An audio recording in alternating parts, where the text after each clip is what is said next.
Assalamualaikum warahmatullahi wabarakatuh.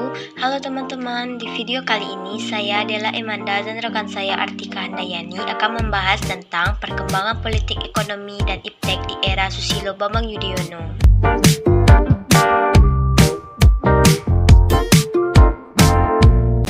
Nama panjang beliau adalah Susilo Bambang Yudhoyono. Tempat lahir beliau di Tremas Arjosari Pacitan, Jawa Timur.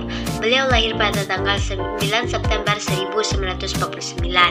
Beliau beragama Islam, istri beliau bernama Kristiani Herawati, dan beliau mempunyai dua anak yang bernama Agus Harimurti Yudhoyono dan Iksi Basoro Yudhoyono.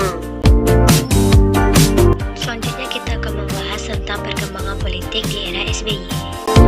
Kebijakan politik yang dibuat adalah Kabinet Indonesia Bersatu yang berada di dalam dua periode, yaitu Kabinet Indonesia Bersatu 1 dan Kabinet Indonesia Bersatu 2. Saldi Isra dalam 10 tahun bersama SBY, catatan dan refleksi dua periode kepemimpinan 2014 mengatakan bahwa selama menjabat sebagai presiden, Susilo Bambang Yudhoyono dianggap sebagai presiden yang secara spesifik mengemukakan agenda pemberantasan korupsi.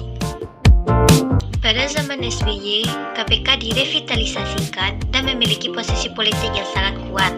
KPK telah membongkar berbagai kasus, salah satunya kasus suap Kemenpora, Wafid Muharam, dan kasus korupsi Wisman Atlet yang dilakukan oleh Nazarudin. Di dalam hubungan internasional, peran Indonesia dalam kancah internasional tidak dipandang sebelah mata. Indonesia pada masa itu aktif di berbagai forum internasional seperti IPEC dan Global Climate Change.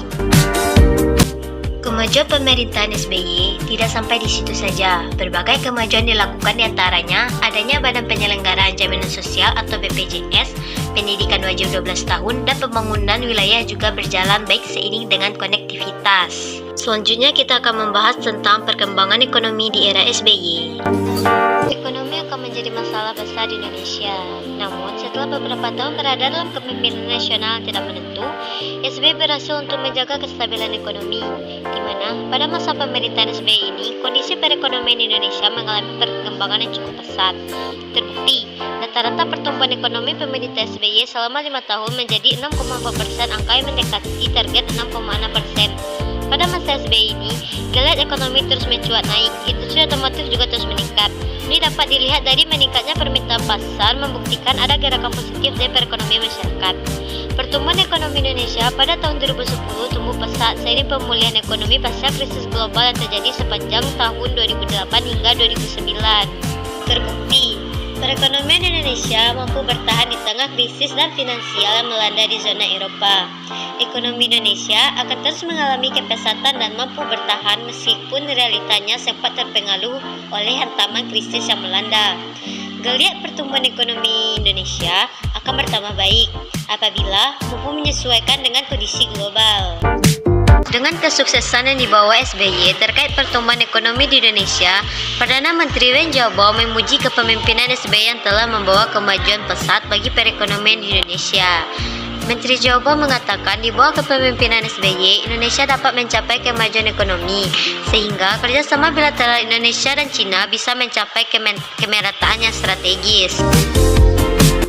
Salah satu kebijakan yang dilakukan pemerintahan SBY adalah mengurangi subsidi negara Indonesia atau menaikkan harga bahan bakar minyak. Selain itu, kebijakan pemerintahan SBY terkait dalam bidang pendidikan diantaranya adalah meningkatkan anggaran pendidikan menjadi 20% dari keseluruhan APBN. Sejatinya, di masa pemerintahan SBY selama 2 periode ini sudah banyak perubahan-perubahan yang dialami oleh negara Indonesia, baik di masa jabatan pemerintahan SBY JK atau di masa SBY Budiono. Selama 10 tahun ini bisa mengantarkan Indonesia lebih maju, khususnya dari perkembangan ekonomi dan kebijakan-kebijakan lainnya. Namun, apa yang telah dicapai dari berbagai perubahan-perubahan ini merupakan hasil dari visi dan perencanaan pemerintahan SBY. Dapat dibayangkan, hal-hal lain akan terjadi dalam pemerintahan yang akan berjalan untuk beberapa tahun ke depan. Selanjutnya kita akan membahas tentang perkembangan iptek di era SBY. Setelah 10 tahun reformasi, pembangunan iptek kita seperti jalan tepat.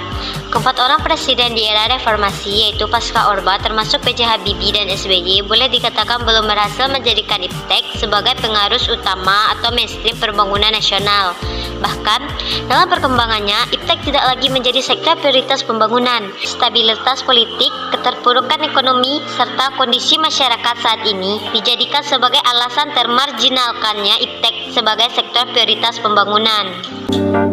Banyak kalangan berpendapat bahwa salah satu penyebab ketertinggalan iptek Indonesia adalah anggaran iptek dan anggaran litbang yang mengalami kecenderungan penurunan tiap tahunnya. Presiden SBY sendiri mengakui keterbatasan pemerintahan pengalokasian anggaran iptek maupun litbang yang lebih kecil dari rekomendasi UNESCO, yaitu 2% dari PDB.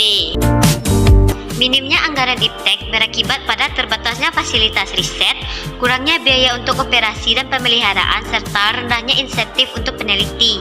Terlebih lagi, pendanaan riset masih mendominasi oleh pemerintahan, yaitu sekitar 70-80%.